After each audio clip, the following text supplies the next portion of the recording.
In the gospel reading today, our Lord rebukes his disciples and says to them, "Why are you afraid, O you of little faith?" Why are you afraid, O you of little faith?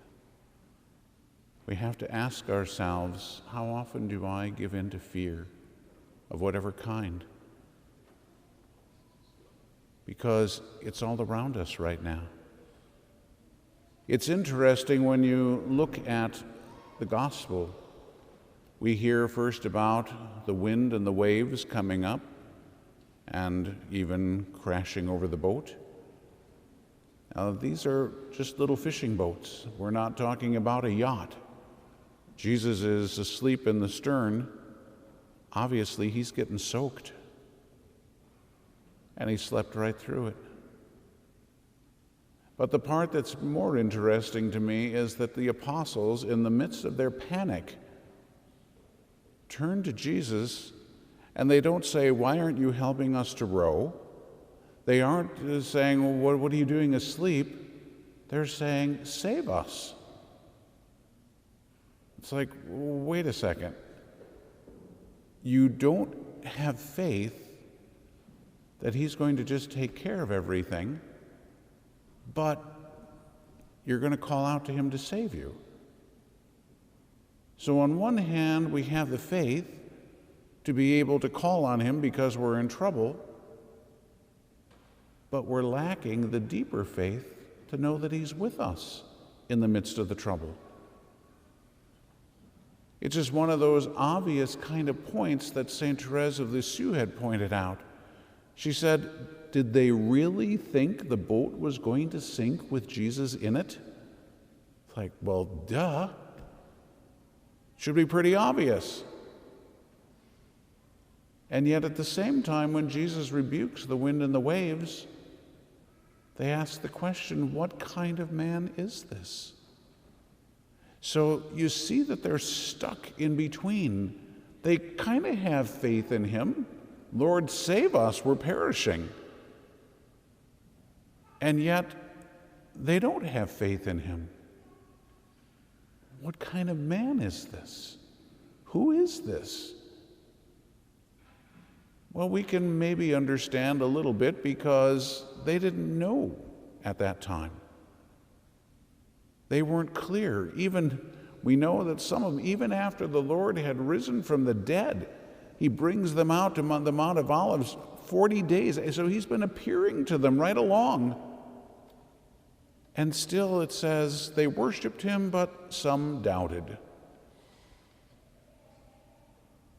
Maybe there are some of us here today who can say the exact same thing. We're here to worship him. And maybe we still doubt. We say that we believe in him, but do we? And I say that to simply say it's not a question of whether or not in our heads we truly believe that he is God. We do. But the question has to do with the practicalities. When the wind and the waves come up, what do? Do we start to panic? Do we take our focus off of Jesus and bring it back onto ourselves? It's when we bring it back to ourselves that the boat starts to sink, because we're no longer looking at him. If you're in the state of grace and the Lord dwells in you, do you really think the boat's going to sink? So we have to look at the question of, do I trust him? Do I have that absolute faith in him? We can take that even to the next level. Who is this that even the wind and the waves obey him? The wind and the waves don't have a free will. Consequently, they didn't have an option. So the real question is, who is this who says that they believe in Jesus but doesn't obey him? I think most of us can all raise our hands, couldn't we? And we look at it and say, yeah, but St. Paul says you shall not kill and you shall not commit adultery and you shall not bear false witness. No, I obey, I follow the 10 Commandments. Yeah, what about the other one? This is my commandment to you, that you love one another. Do we obey that? Well, I love the people who love me. Yeah, he talked about that. He said, what credit is that to you? Tax collectors do the same thing. So if sinners love the people who love them, it's not really saying much about us if we're doing that. He told us we have to love our enemies. We have to pray for our persecutors. How many of us try to justify our anger, our hatred, our absolute failure in charity because this or that or the other thing?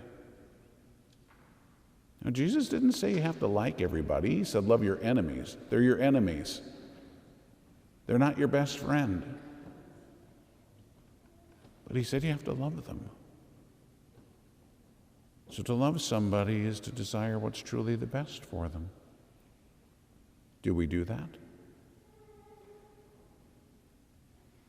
We can look at what's going on just practically these days on two different, well, same issue, but on two different levels. Look at what's going on politically as they are literally intentionally causing a massive division in our country. So what do you think about your opposition candidate, whichever one it is? I hate that person. Do we? What about your next door neighbor who has a sign in their yard that's the opposite of yours? What do we think about those people? Now, we can think that they're wrong, but do we have animosity? Or do we have charity? See, right now, the wind and the waves are starting to pick up in our lives. And we have to look at how we're handling this. Are we obeying him? He told us to love our neighbor. St. Paul says all of the commandments that there are wrapped up in this one: love your neighbor as yourself. How are we doing? You see, it's easy to justify those more objective commandments. Don't steal and don't commit adultery and don't do these sorts of things. But when it comes to the practical things, like be kind, don't be tearing one another down, don't be gossiping about people, treat one another with charity. Yeah, those are a lot more difficult. Isn't it interesting that the bigger commandments are much easier to follow than the smaller ones? But that's the way it is with sin. The mortal sins are easy to get rid of compared to the venial sins. If you've got some major problem in your life, it's relatively easy to get rid of that.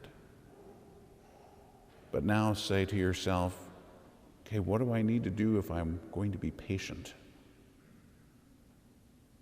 How do I do that? How do I control my tongue?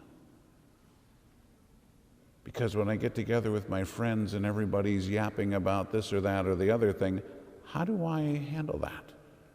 How do I not join in? How do I not tear these other people down? How do I not put my 2 cents worth in? You begin to realize, see, these smaller ones are much, much more difficult because they're much more deeply rooted.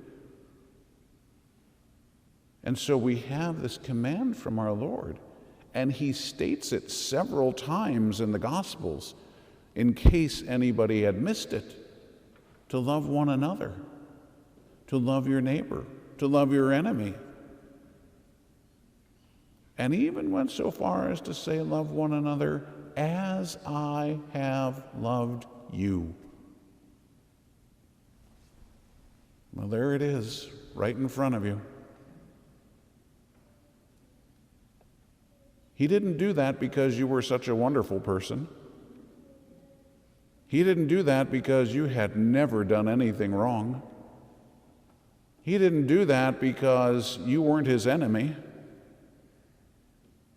He did that because he loves you. St. Paul said it most clearly, that while we were yet enemies with God, he did this. That's the example that he's asking us to follow. The point of all of that is that if we can do that, we will be at peace. What gets us all worked up? All these things that are out of our control. And sometimes in the midst of our sinking, we will call on him too, just like the apostles did and said, Lord, save me. But we have to stop and look a couple of steps before that and ask the question, why am I sinking in the first place? Praise God, you're calling on him when you're sinking. That's good. But now we have to look at it and say, but why am I sinking? Because I took my eyes off of him. Because I didn't trust him. Because when the wind and the waves started coming, when these people were treating me badly, when these people were talking about me, when all these difficulties in my life were happening, when everything was out of control, I took my focus off of him and I put it on all the other stuff. And that's when I began to sink. And so it comes down to the real question of, do we trust him? Do we really have faith in him? That's again what Jesus asked. Why are you fearful, O you of little faith? Do we really believe that he's with us? So again, just think about all the things that we've read in the scriptures and the difficulties and the troubles, and that the Lord was with them. Now you could look at it and say, yeah, but he allowed all the apostles to be martyred. Yeah, he did. And that's what gave the greatest glory to God and made them the great saints that they are. That's what brought them to eternal life. See, if all that we're looking at is this life and saving our own skin, then we're missing the point. It's about saving our souls, not saving our skin. It's about looking at things spiritually rather than looking at them materially. Because the Lord told us that if we seek first the kingdom of God and his way of righteousness, love your neighbor as yourself, then everything else will be given to you. Everything will be taken care of. So in other words, the wind and the waves are kicking up, but I'm truly just seeking God with my whole heart and soul and strength. I don't have to worry about all those things. He's going to take care of it. It doesn't mean he's not going to allow it to happen. Remember, he told us about building your house. You can build it on the sand or you can build it on the rock. And he said the one that built his house on the sand, when the wind and the rain came, it collapsed. He said the one that was built on the rock, when the wind and the rain came, it held firm. He didn't say if you build it on the rock, there won't be any wind or rain. He just said it's going to hold firm. So the wind, and in this case the waves, are going to come. I think they're going to come rather quickly here. How are we going to handle it? You just look at what's going on in your life right now. I'm hearing from one person after the next. It's just the oppression is tremendous right now. Even the pagans are talking about it. People have no faith. They're talking about the fact that there's something funny going on. They just can feel it. And people are getting impatient. They're getting angry. They're lashing out. In other words, we're losing our peace because we're feeling the oppression. So when everything really starts to go, how are we going to keep our focus on the Lord?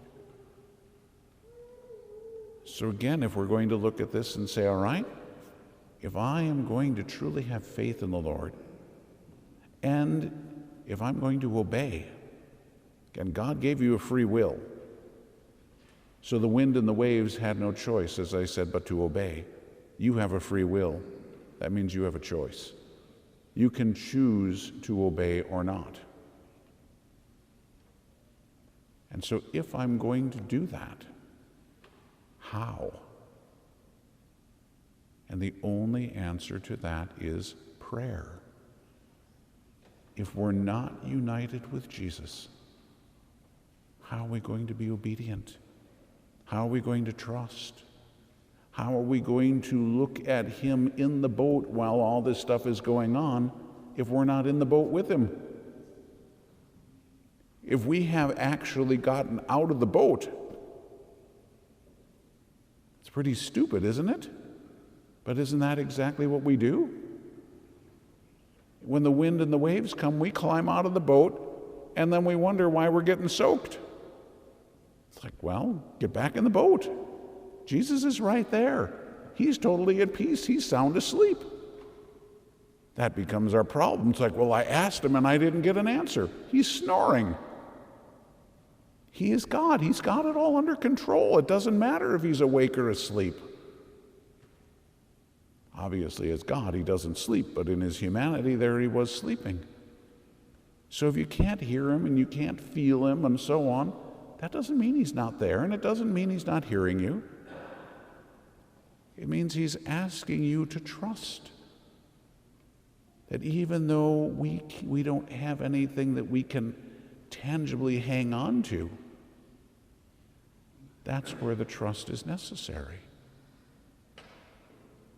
And are we willing to try to do that? It's hard. These things he's asking us are not easy. But in the midst of the trouble that's coming, what is going to be absolutely essential is the charity. Because that is exactly what people need. You have what they need, and that is Jesus. But if we don't allow Jesus to shine through us and to work through us, they're not ever going to see it. So how are we going to rise to that level? How are we actually going to love our neighbor if that's the case? And even on the practical level, just to look at what St. John said. He said, how can you love the God whom you cannot see if you cannot love the neighbor whom you can see? So if there's somebody right there in front of us and we refuse to have the charity toward them, how can we then turn around and say, but I love God. I love him with my whole heart and soul and strength, but I refuse to love as he commanded me to. I refuse to obey him, but I love him. Do we? I won't trust him, but I love him. I won't have faith in him, but I love him. It doesn't work. It's true we're weak, we're broken, and we're trying. As long as you're trying, you're going to be okay. And so yes, you might fail, but then get back up and get back on track again. If you fail to love somebody, then bring it back to prayer and look at how it could have been done differently so that you've got an idea for the next time. Because there will be a next time. God's going to keep giving us opportunities to do this. But the key is keeping your focus on the Lord. We live in this selfish society, so we're used to looking at ourselves. It's no wonder we're in total panic mode. There is no hope in ourselves. Zero. Our hope has to be in Him, which means our focus has to be on Him. If we're going to ask Him to save us when we're perishing, wouldn't it be a whole lot better to have just been with Him the whole time? Then we're not going to be perishing. We're just going to be with Him. So that's the key.